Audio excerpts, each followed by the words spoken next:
अब जो पेपर हम लोगों को मिला था 13 को वो सेम होगा। पहले तो एग्जाम का टेंशन कि एग्जाम देना है, पढ़ाई करें, उसके बाद अभी मेंस का तैयारी करते हैं तो वो तैयारी छोड़ के धरना पे बैठे हुए हैं।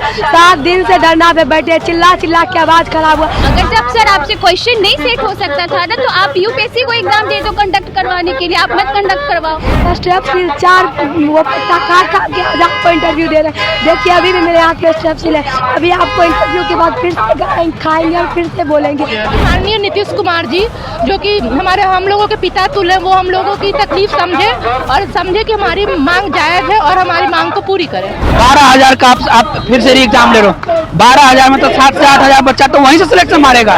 ये जो 4 लाख बच्चा जो बैठा है वो क्या घास छीनने के लिए आया है यहाँ पे? यहीं अनशन पे बैठे रह जाएंगे, शरीर से प्राण निकल जाए तब भी बैठे रह जाएंगे। हम छोड़ देते हैं, अनशन तोड़ देते हैं, फिर आज के बाद कोई सच्चाई के लिए सर लड़ नहीं पाएगा सर।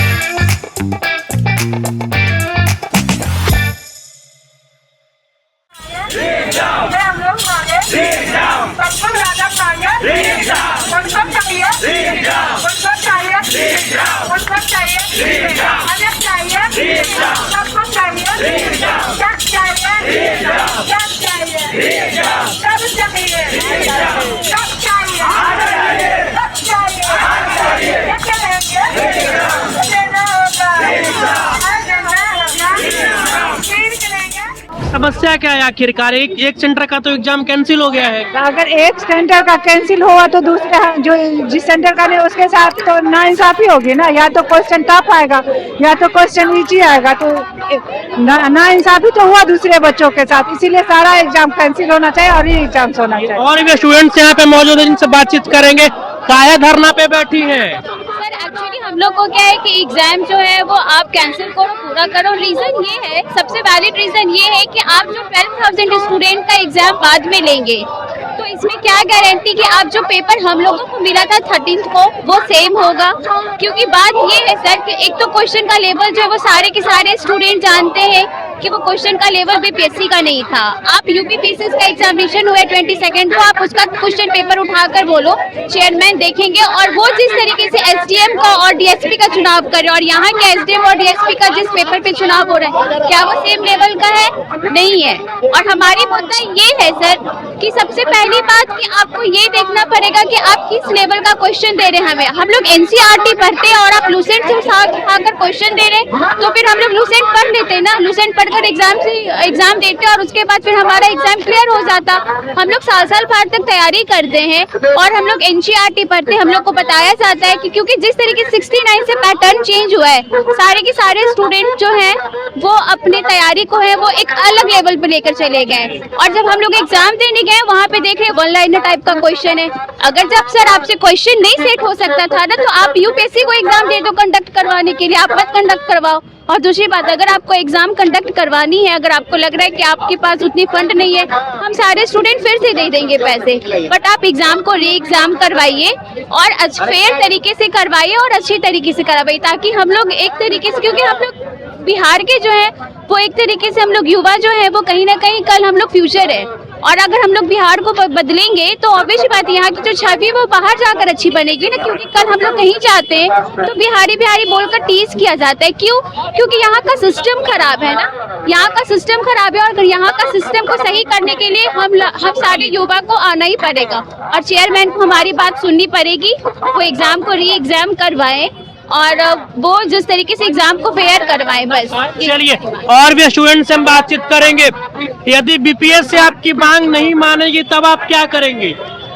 हम देखिए, हम लोग आंदोलनकारी नहीं है, हम लोग सत्याग्रही हैं, हम लोग गांधी जी के राह पे चलने वाले हैं। तो जैसे हमारे भाई अनशन पे बैठे हुए हैं तो हम उनके सहयोग में हम लोग जब तक हमारी मांगे नहीं पूरी की जाएगी, जब तक री एग्जाम नहीं कराया जाएगा, हम भी ऐसे ही बैठे रहेंगे दिन रात इस उम्मीद में कि माननीय नीतीश कुमार जी जो कि हम लोगों के पिता तुल्य, वो हम लोगों की तकलीफ समझे और समझे कि हमारी मांग जायज है और हमारी मांग को पूरी करें। नीतीश कुमार यात्रा पे निकल रहे हैं, प्रगति यात्रा पे, कि हमारा बिहार कितना प्रगति किया है, घूम घूम के पब्लिक से इंटरेक्ट करके जानेंगे। क्या लगता है आपको कितना प्रगति हुआ है? तो धरने पे बैठे हैं। जी प्रगति हुआ है हमारा। फिलहाल हमारा मुद्दा री एग्जाम का है। नीतीश कुमार ने हमेशा छात्रों का मुद्दा सुना है, तो हमें अभी भी उनसे उम्मीद है कि वो हमारे मुद्दा को सुनेंगे।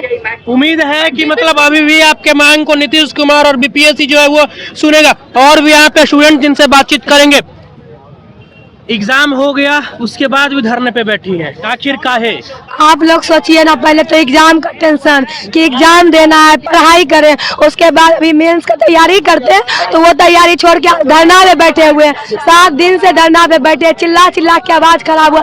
आपको क्या लगता है अभी तबियत खराब हुआ है? हम लोग को एग्जाम अगर एक्सेप्ट हो जाती है उसके बाद भी हम लोग नहीं भी तो 10 दिन तक बीमार रहने वाले, क्योंकि हम लोग का जो एनर्जी है हम लोग का रिलीज हो रहा है, उसको हम लोग का शरीर जो है वो अब थक चुका है। 7 दिन बहुत बड़ा दिन होता है। आप लोग सोच लीजिए कि 7 दिन 5 दिन से आमरण अनशन चल रहा है। आज पीएमसीएच में भर्ती है हमारे भैया लोग। आज माननीय पप्पू यादव जी भी आमरण अनशन पे बैठ गए, आप लोग को पता होगा। लेकिन हम लोग का मांग क्या है? हम लोग का क्या बहुत बड़ा मांग है, री एग्जाम का मांग है। हम लोग अपना न्याय का बात करें, अधिकार का बात करें। क्या अपने न्याय का बात करना क्या ये गलत है? हम लोग को शिक्षा क्यों दिया जाता है? इसीलिए ना कि गलत के खिलाफ आवाज उठाए, न्याय के खिलाफ अन्याय के खिलाफ बोल सके। तो आज जब हम लोग अन्याय के खिलाफ बोल रहे हैं तो हमारी आवाज को क्यों नहीं सुना जा रहा है? इस तरह से हमारी आवाज को कमजोर किया जा रहा है कि 7 दिन से चिल्ला चिल्ला के हमारा आज स्टेप 4 वो काट के आज आपको इंटरव्यू दे रहे हैं। देखिए अभी भी मेरे हाथ में स्टेप है, अभी आपको इंटरव्यू के बाद फिर से खाएंगे और फिर से बोलेंगे। एक बार आपका पोस्टर एक बार दिखा दें, इस पे लिखा हुआ है कि सिस्टम के गलती तोहार हो राजा, हम कोई पाई एकर सजा। अच्छा, मतलब सिस्टम की गलती है तो इसका सजा स्टूडेंट्स क्यों भुगते हैं? बिल्कुल, कहीं ना कहीं ये बिल्कुल ही पूरी तरह से सही बात है। जब आयोग की गलती है, सिस्टम की है, आप पूरा अच्छे से व्यवस्था से एग्जाम नहीं कंडक्ट करवाए तो इसका हम लोग क्यों इसका कोई ये हम लोग क्यों उठाए? आप उठाओ ना, आप री एग्जाम करवाओ। एक तो हम लोग देखिए स्टूडेंट एग्जाम देने के लिए ही परेशान रहता है, हम लोग री एग्जाम देने के लिए तैयार है। तो क्या हम लोग नॉन सीरियस स्टूडेंट है? क्या नॉन सीरियस स्टूडेंट री एग्जाम का बात करता है? 71वीं का बात हम लोग तैयार होते हैं ना, एग्जाम का तैयारी करते हैं, या हम लोग यहाँ पे बैठ के धरना रिक्वेस्ट करते हैं कि प्लीज हम लोग री एग्जाम लीजिए। ये प्रोटेस्ट नहीं, रिक्वेस्ट है। हम लोग अभी रिक्वेस्ट कर रहे हैं कि प्लीज माननीय मुख्यमंत्री जी और हमारे चेयरमैन जी प्लीज हम लोग का बात एक्सेप्ट कीजिए, पूरी तरह से एग्जाम कैंसिल कीजिए। अगर आपके सिस्टम में फॉल्ट है, प्रॉब्लम आपके तरफ से हुआ है, तो आप पूरी तरह से एग्जाम को रद्द कीजिए। और भी स्टूडेंट से बातचीत करेंगे। भैया काहे परेशान है, ऐसे क्यों कर रहे हैं, नीचे क्यों दिखा रहे हैं?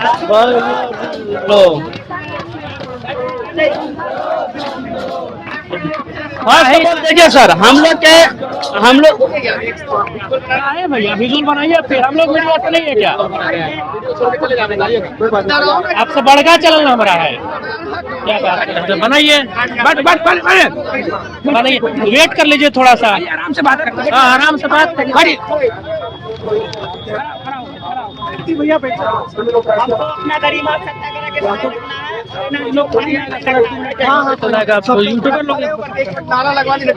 हाँ, देखिए सर, पहले तो 100 साल तक से हम लोग को अंग्रेज शासन किया, ठीक है ना। अब है जो इन लोग है जो प्रशासनिक क्षेत्र में है जो अब शासन करने की कोशिश कर रहे हैं। फर्स्ट ऑफ ऑल उनका क्या था पॉलिसी, फूट डालो और शासन करो। फर्स्ट ऑफ ऑल इन लोग का भी यही पॉलिसी है। जैसे बच्चे को 12,000 बच्चे को आप री एग्जाम 12,000 बच्चे को आप री एग्जाम ले रहे हैं, तो बच्चे को तो आपने डिवाइड कर दिया। आप कौन सा बेसिस पर आप उसका दीजिएगा रिजल्ट? किस बेसिस पर दीजिएगा? नॉर्मलाइजेशन तो आपको करना ही पड़ेगा ना। नॉर्मलाइजेशन का मतलब है 2 डिफरेंट क्वेश्चन जैसे आए तो आपको नॉर्मलाइजेशन लाना पड़ेगा। और आप पहले ही मना कर चुके नॉर्मलाइजेशन के हम अगेंस्ट में हैं। हम लोग भी इसके लिए हम लोग ने प्रोटेस्ट किया था, तब आप माने हैं। लेकिन आप जब 2 क्वेश्चन लेके आ रहे हैं तब तो आपको नॉर्मलाइजेशन करना पड़ेगा। बापू सभागार में 12,000 बच्चा बैठा हुआ, जो कि 2 जिला के बराबर है, एक सेंटर नहीं है। बार बार आयोग का कहना है कि एक सेंटर। अरे भैया वो 2 जिला है, आप इसको काहे नहीं मानते हैं? अगर आप अरवल और शिवहर को ट्रीट करेंगे तो 2 जिला हुआ। बड़ा मधुबनी दरभंगा की बात करेंगे तो 1 जिला के बराबर है। आपको 1 जिला में कम लग रहा है।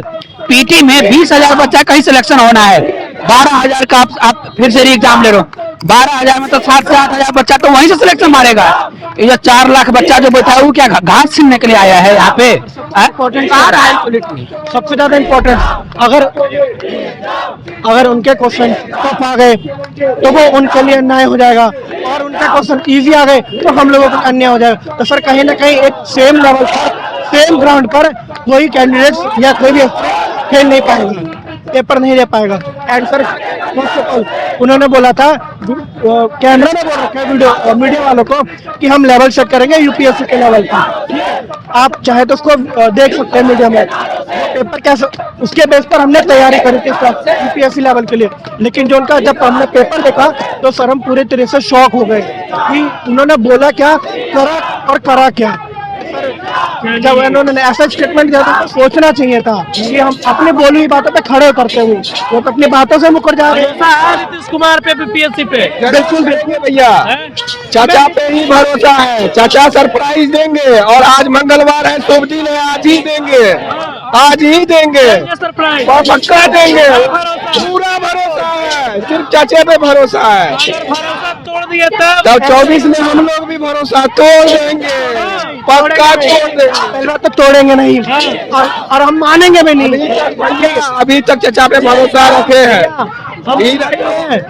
जब तक तोड़ेंगे नहीं तब तक छोड़ेंगे नहीं। दशरथ मान जी के हम लोग भी पुत्र हैं, या तो हम लोग की बात मान लेंगे तो हम लोग प्राण त्याग देंगे। यहाँ पे गला से आवाज नहीं निकल रहा है सर। और एक चीज और सर, ये धरती वो धरती है, ये परमार सर को बोल दीजिएगा कि विश्व विजेता सिकंदर हार के गया था यहाँ से। ये वो धरती है, महात्मा बुद्ध से लेकर के चाणक्य भी यही हुए हैं। और ये वो धरती है, 80 साल के बूढ़े अंग्रेज को उखाड़ के फेंक देते हैं। तो प्लीज बिहारी को गाली देना बंद कीजिए। और हम लोग आप भी देख रहे होंगे, भारत की पहला सत्याग्रह ऐसा हो रहा है जिसमें किसी को कोई डिस्टर्बेंस नहीं है। और इन्होंने नीतीश कुमार के ड्रीम प्रोजेक्ट बापू सभागार को कलंकित कर दिया है सर। आज उन्हीं की वजह से हम लोग यहाँ पे बैठे हैं। चलिए तो देखिए किस प्रकार का स्टूडेंट्स है वो अपना यहाँ पे प्रदर्शन कर रहे हैं। बीपीएससी का एग्जाम का ही लोग, कुछ लोग तो डे 1 से यहाँ पे प्रदर्शन कर रहे हैं और अब जो है बिल्कुल निराश होकर के सो गए। क्या नाम हुआ आपका? सत्यम, नालंदा से। लेटे हुए कहाँ हैं? अब 7 दिन हो गया बिना खाए पिए, तो शरीर साथ नहीं दे रहा है, पानी भी नहीं पी रहे तो शरीर साथ नहीं दे रहा है, इसलिए लेटे हुए हैं। कुछ गलत नहीं मांग रहे हैं सर, जायज मांग कर रहे हैं कि बापू परीक्षा परिसर का क्वेश्चन, ये एग्जाम कौन रद्द किया? आयोग क्यों रद्द किया आप? क्योंकि आपने माना कि वहाँ पे मिसमैनेजमेंट हुआ, आप टाइम पे क्वेश्चन नहीं पहुँचा पाए। तो राजधानी में बैठ के भी आप टाइम से क्वेश्चन नहीं पहुँचा पाए और 12,000 छात्रों का वहाँ एग्जाम प्रभावित हुआ, जो कि 3 जिले के बराबर, 3 जिले के सेंटर के बराबर है वहाँ पे बच्चे। तो अब आप बोले कि फिर से हम 4 तारीख को एग्जाम लेंगे उन बच्चों का, आप कैसे एग्जाम लीजिएगा जरा बताइए हमको भी। आप या तो क्वेश्चन हल्का दीजिएगा हम लोग से, तो हम बच्चों के साथ नाइंसाफी होगा, और अगर क्वेश्चन हार्ड दीजिएगा तो उन बेचारे 12,000 बच्चों के साथ नाइंसाफी हो जाएगा। तो हम यही मांग रहे हैं ना कि इतना बड़ा एग्जाम है, आप SDM DSP का पोस्ट है, और आप अलग अलग एग्जाम लेके जब लीजिएगा तो आप कहाँ बराबरी का दर्जा दिए सबको, कहाँ सेम क्वेश्चन सबको दिए। अच्छा देखिए, आज 7-8 दिन हो गए हैं और अभी तक आपके मांगों को पूरा नहीं किया गया है। यही तो बीपीएससी ने कहा है कि री एग्जाम नहीं होगा, केवल पटना वाले उस सेंटर का एग्जाम होगा। यदि नहीं मानती है बीपीएससी, नहीं मानती है बिहार सरकार, तब आप क्या करेंगे? यहीं अनशन पे बैठे रह जाएंगे, शरीर से प्राण निकल जाए तब भी बैठे रह जाएंगे। और आज से निराश हो चुके हैं, आपके शरीर में भी ताकत नहीं है कि आप बोल भी पाएंगे। आज से 500 बच्चे और अनशन पे बैठ जाएंगे अगर शाम तक नोटिफिकेशन नहीं आया तो। लेकिन अन्याय नहीं करने देंगे, आयोग को मनमानी नहीं करने देंगे। कोई अधिकारी आए और मनमानी करके चला जाए, हम बिहारी को इतना कमजोर समझे हैं। हमारे यहाँ पहाड़ को छेनी हथौड़ी से काट चुके हम लोग। यूपी वाले नेता सबको लगा कि हमारा बच्चा रोड पर बैठा हुआ है तो वो लोग पहुंच गया वहाँ। MP वाले को लगा हमारा बच्चा बैठा हुआ, तो नेता, यहाँ के भी नेता को यही कहना चाहते हैं कि सर आप ही के बच्चे सुन लीजिए, कुछ नाजायज नहीं मांग रहे, बस री एग्जाम का डिमांड कर रहे हैं, सुन लीजिए, प्लीज सुन लीजिए। अभी भी उम्मीद आपसे है, सुन लीजिए। भूखे मर जाएंगे फिर भी उम्मीद आपके से है, सुन लीजिए लोग के बाद। एक स्टूडेंट की आह को सुन लिया जाए, ये बार बार फूट करके ये बात जो है वो कह रहे हैं। एक और इनके साथ जो प्रदर्शनकारी छात्र हैं वो भी एकदम बिल्कुल निराश सोए हुए हैं, इनसे भी हम लोग बातचीत करेंगे। आपका नाम क्या हुआ सर? संदीप गिरी। संदीप जी, कितने दिनों से आप यहाँ पे हैं? मेरा आज 5वां दिन है सर। 5वां दिन है। तो आखिर काहे इतना जिद पे अड़े हुए हैं? सर ये जिद सर सच्चाई के लिए है सर, ये जिद। क्योंकि सर आप देखिए तो कहीं ना कहीं जो है हम लोग का सर मांग के अगर देखा जाए तो री एग्जाम, क्यों री एग्जाम सर, अगर बात पूछता है कि क्यों आप री एग्जाम करना चाह रहे हैं, चूंकि एक सेंटर का क्वेश्चन या जो एक सेंटर का गड़बड़ हुआ सर, हम कह रहे हैं सर प्रशासन आपका था सर, परीक्षा नियंत्रण आपका, सब चीज आपका था सर, आप कैसे ऐसा क्यों व्यवस्था हो गई सर आपकी? सर आपकी कहीं ना कहीं नाकामी है सर, हमारी तो कोई गलती नहीं है सर। दूसरा बात सर, हमें बोला जा रहा है कि सर हम उपद्रवी हैं सर। जो लोग बोल रहे हैं उपद्रवी सर, शायद उनको उपद्रवी का परिभाषा नहीं पता सर, तो आइए हम बताते हैं उपद्रवी का परिभाषा क्या होता है। आपके कुछ साथी हॉस्पिटलाइज हो गए, हॉस्पिटल में भर्ती हो गए, आपको नहीं लग रहा है कि आपको भी हॉस्पिटल जाना पड़ेगा? सर जाना ही पड़ेगा, बहुत खराब है। क्योंकि सर 4 दिन यूरिन हो गया सर, नहीं हुआ 4 दिन से सर, तो आज सर बहुत सर दिक्कत हो रहा है। आज हो सकता है कि हमको भी जाना पड़ जाए, देखिए तो कब तक सर ये साथ है सर। क्योंकि सर देखिए ना सर, अगर हम छोड़ देते हैं, अनशन तोड़ देते हैं, फिर आज के बाद कोई सच्चाई के लिए सर लड़ नहीं पाएगा सर। सर अब क्या, अगर देखिए तो हम सच्चाई के लिए तो लड़ रहे हैं सर, क्या गलत मांग रहे हैं सर? नीतीश कुमार यदि आपके बातों को नहीं मानते हैं तब क्या होगा? सर देखिए मेरा मुखिया हो, हमारे मुखिया प्रदेश के मुखिया सर, तो उन्हीं से मांग होगा, सरकार आपका है सर। सर ये तो मांग तो मान ही लीजिए सर, उसके बाद भी सर आप ऐसी व्यवस्था कीजिए कि सर छात्र को रोड पे नहीं आना पड़े। तो छात्र रोड के लिए नहीं बने हैं, छात्र बने हैं पढ़ने के लिए। छात्र रूम पे पढ़ेंगे, लाइब्रेरी में पढ़ेंगे, परीक्षा देंगे। छात्र रोड पे आने के लिए, नाला के ऊपर सोने के लिए छात्र नहीं बने हैं सर। तो आप ऐसी व्यवस्था कीजिए, सब प्रशासन आपका, सब चीज आपका है सर। ऐसा व्यवस्था कीजिए कि बार बार ऐसा सिचुएशन नहीं आया सर। अब देखते हो बीपीएससी का 66 का क्वेश्चन आउट हुआ, 67 का क्वेश्चन आउट हुआ, 70th बीपीएससी में ऐसा हुआ, क्यों होता था ऐसा व्यवस्था? सब चीज तो आपका है ना सर, आप व्यवस्था काहे नहीं करता इनसे? बस यही कहेंगे सर, देखिए सर ध्यान दीजिए इसकी। आपको ज्यादा डिस्टर्ब नहीं करेंगे। और ये देखिए यहाँ पे जो स्टूडेंट्स वो अपना प्रदर्शन कर रहे हैं। बाकी बिहार के इन स्टूडेंट्स के ऐसे प्रदर्शन के बारे में, जो कुछ छात्र हॉस्पिटलाइज हो गए हैं प्रदर्शन करते करते, उनके बारे में आपकी जो कुछ प्रतिक्रिया है कमेंट बॉक्स में दे दीजिएगा। आप हमें दीजिए इजाजत। जय हिंद।